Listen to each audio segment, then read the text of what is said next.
L'an dernier, du 1er au 10 juillet 2022, le Dr Gbongue Joachim Kissé et sa délégation séjournaient au Tchad dans le cadre d'un programme de restauration dont l'impact spirituel est encore tangible sur l'évolution sociopolitique de la nation tchadienne. Cette année 2023, le leader de l'Hôtel du Dieu vivant de Côte d'Ivoire est de retour dans ce pays frère d'Afrique de l'Est pour parachever l'œuvre entamée pour la restauration du Tchad. Mardi 13 juin, il est 9h à l'aéroport Félix Houphouët-Boigny. L'homme de Dieu et sa suite se préparent à embarquer pour la capitale tchadienne, N'Djamena. Ils sont beaux les pieds de ceux qui annoncent l'évangile. Nous sommes, comme vous le voyez, dans le hall d'attente en direction de N'Djamena. À la grâce du Seigneur, nous serons avec nos bien-aimés ce soir et nous avons foi que Jésus-Christ va encore se glorifier. Shalom. Durant 2 semaines du 15 au 30 juin, il faudra aller au contact du terrain sur le plan spirituel pour mettre à exécution le plan du Saint-Esprit pour ce pays, exsangue après des décennies d'instabilité chronique. Quelques heures de voyage, et voilà la délégation venue d'Abidjan qui foule le sol tchadien à partir de l'aéroport à Saint-Jamous. Sur place, il est d'abord reçu par un comité d'accueil composé principalement de serviteurs de Dieu. C'est une nation dont la destinée est très importante aux yeux de Dieu. Il faut qu'on fasse tout pour redresser ce qui est courbé, apporter la guérison à la terre et au peuple. Les formalités administratives effectuées, à peine dehors, une délégation de chrétiens actifs lui réserve un accueil à la dimension des attentes de l'église locale.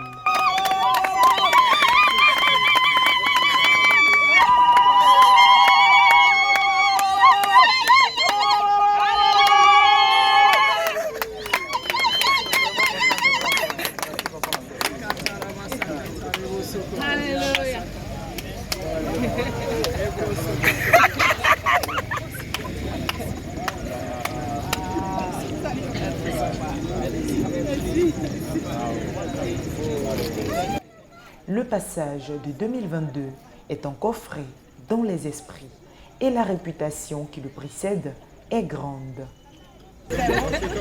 Donc c'est toi qui vas me conduire. D'accord.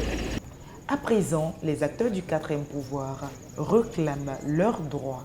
Le Dr Gbongue Joachim Kissé situe la presse locale sur les enjeux de ce programme dans le thème « Comment restaurer un territoire dévasté » est suffisamment évocateur. Donc nous sommes là effectivement dans le cadre du Tchad parce que le temps est arrivé pour Dieu d'accomplir ce qu'il a décidé de faire depuis très longtemps en faveur de cette nation. Si les responsables ecclésiastiques au niveau national sont au devant de l'organisation, le comité local du tabernacle de l'Éternel le Rocher, branche de l'Hôtel du Dieu vivant, dont le leader principal, la prophétesse Béni Krayoya, a le privilège de la primeur de l'onction de l'homme de Dieu, le Dr Gbongue Joachim Kissé. Avec les frères de l'église locale du Rocher, ils s'inquiètent des réalités de l'œuvre en terre tchadienne. Après avoir rendu ses civilités au peuple, il a conclu par la prière. Je vois que ce que Dieu a fait l'année dernière a impacté vos vies. Alléluia. Et que nous n'avions pas été ici en vain. Amen. Vous avez su non seulement recevoir, mais faire bon usage de ce qui vous a été communiqué. Pour image, notre soeur qui est là-bas, tu peux venir s'il te plaît, en rouge. Viens s'il te plaît. Alléluia, on peut acclamer le Seigneur. Voilà. L'année dernière, c'était dans la même période, n'est-ce pas? Cette femme ne pouvait pas se courber, elle ne pouvait rien faire. On lui avait interdit de conduire, n'est-ce pas? Et Jésus l'a guéri instantanément dans cette salle. Et je vois aujourd'hui quelqu'un de totalement restauré. J'ai été très réjoui de voir qu'elle a su conserver sa guérison. Amen. Alléluia. Amen. Et c'est à l'image de chacun d'entre vous. Amen. Je rends grâce au Seigneur. Amen. Je rends grâce au Seigneur. Amen. Amen.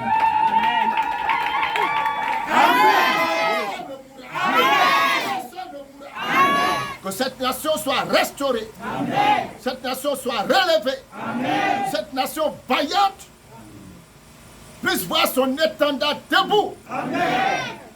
Et que cette nation soit un flambeau de gloire. Amen. Dans la main de l'Éternel. Amen. Au nom de Jésus-Christ de Nazareth, nous avons prié. Amen. Amen. Amen.